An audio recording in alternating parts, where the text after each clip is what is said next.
profeta Isaías, capítulo 58, versículo 12, na versão fácil de ler, que diz: Você reconstruirá as velhas ruínas, você restaurará os alicerces antigos.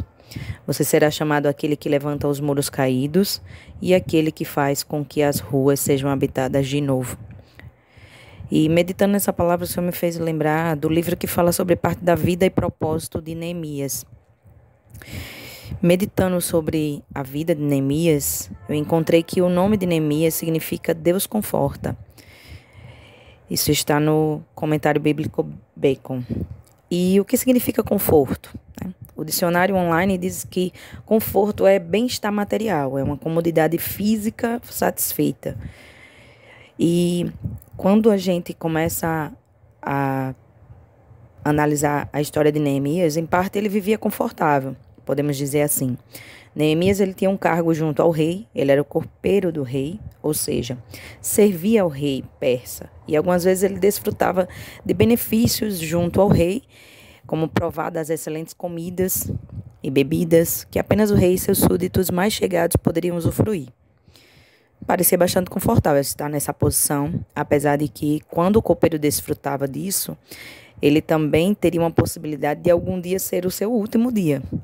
Uma vez que, se a comida ou a bebida do rei estivesse envenenada e fosse tóxica, o copeiro seria o primeiro a sofrer por isso, porque ele é quem provava primeiro aquela comida, antes de que o rei pudesse provar. Porém, todas as preocupações que haviam na mente de Neemias se tornaram em nada quando ele recebeu a notícia de que os seus conterrâneos sofriam em uma cidade com muros e portas em total destruição. E o templo de Deus também estava em ruínas. Ou seja, as possibilidades de segurança física e espiritual dos seus irmãos, que estavam lá em Jerusalém, estavam totalmente falidas. E deve ser muito triste saber que a cidade onde você nasceu, a igreja onde você congregava, agora está em ruínas. Mas Neemias, ele não foi questionar a Deus, mas ele viu isso uma oportunidade aberta para fazer algo para o Senhor.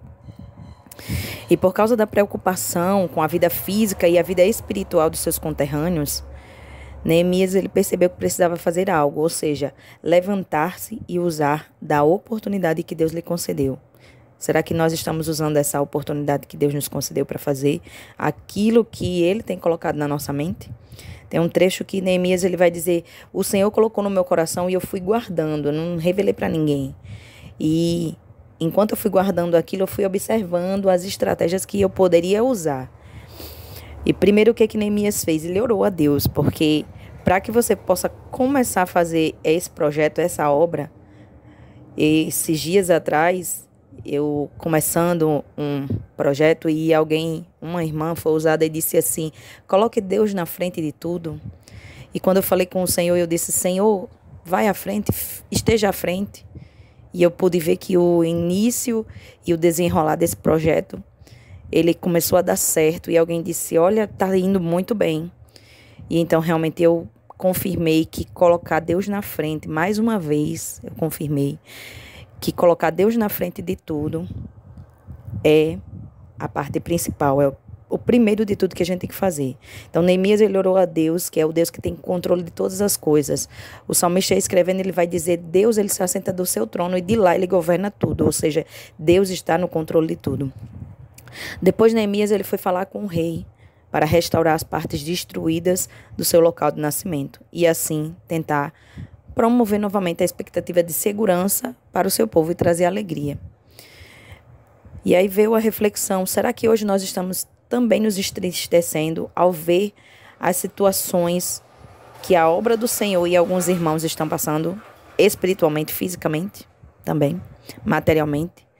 Será que nós estamos dispostos a nos levantar e até correr o risco por lutar em favor do renovo da restauração de vidas, da restauração de famílias, da restauração da igreja do Senhor?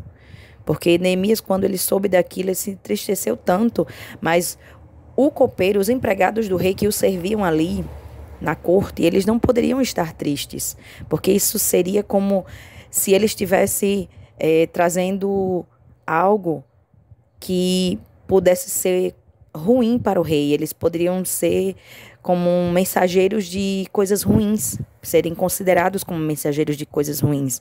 Se eles estavam se entristecendo tanto, então é porque alguma coisa ruim estava para acontecer. E o rei geralmente mandava matar essas pessoas, porque ele não queria nada disso junto com ele. Ele queria ouvir de coisas boas, de coisas que trouxessem expectativas de vida, de felicidade, de alegria, de boas mensagens. Era isso que ele queria ouvir, o rei queria ouvir. Então não queria essas pessoas perto dele que estivessem tristes. E a Bíblia vai dizer que por um tempo Neemias ele esteve triste.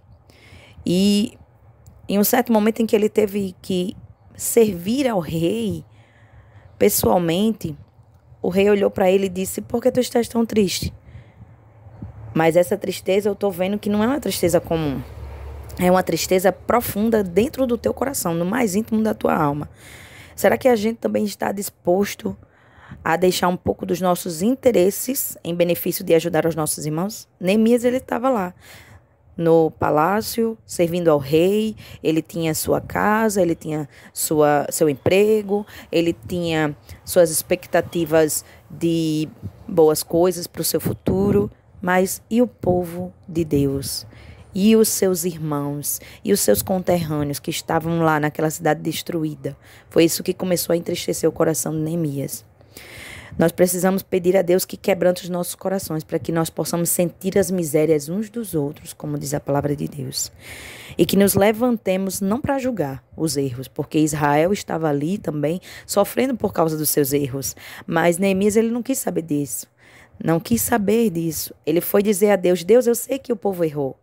Também tem um pecado contra o Senhor. Nós todos somos pecadores.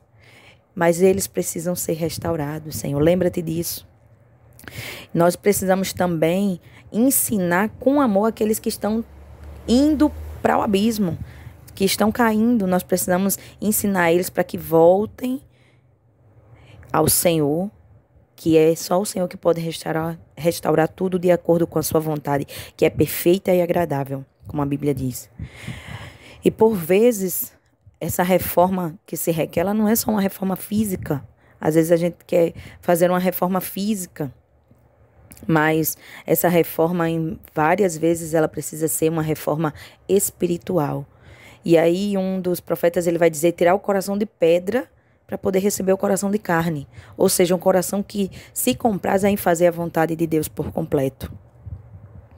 E meditando também ainda nisso, a gente pode perceber que temos que permanecer nos propósitos, ainda que se levantem adversários para quererem impedir a restauração. Assim como se levantaram Sambalate e Tobias. Mas Neemias, ele fez o quê? Ele disse: eu não posso parar, pois a obra ainda não está concluída. Temos que ser aqueles que vão levantar os muros caídos e fazer com que os lugares vazios sejam preenchidos de novo, assim como o versículo que eu li no início, Isaías 58:12. Aquele que restaura o que está em ruínas. Será que eu e você temos sido aquele que restaura o que está em ruínas? Que levanta, que faz com que aqueles lugares vazios se preencham? Sempre vamos levantar também impedimentos quando nós estamos fazendo a obra do Senhor, para que a gente venha perder o foco e desistir.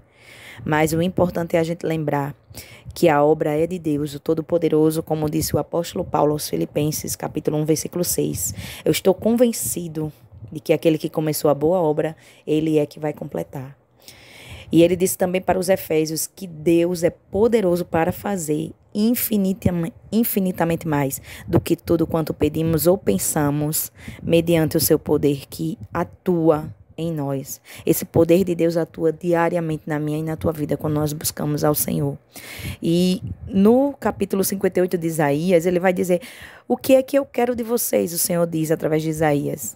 Vocês ficam dizendo: eu jejuo, eu oro, mas Deus não se importa, Deus não me responde naquilo que eu necessito. Aí o Senhor diz: vocês, muitas vezes quando vocês estão orando e jejuando, vocês fazem isso para os seus próprios deleites. Vocês querem pedir coisas só para vocês, mas eu vou mostrar para vocês o que é que eu quero de vocês. Eu quero que vocês ajudem os que estão caídos, eu quero que vocês ajudem os que estão passando necessidade, eu quero que vocês façam pelo próximo. Aí sim eu vou receber a oração e o jejum, o sacrifício que vocês estão fazendo.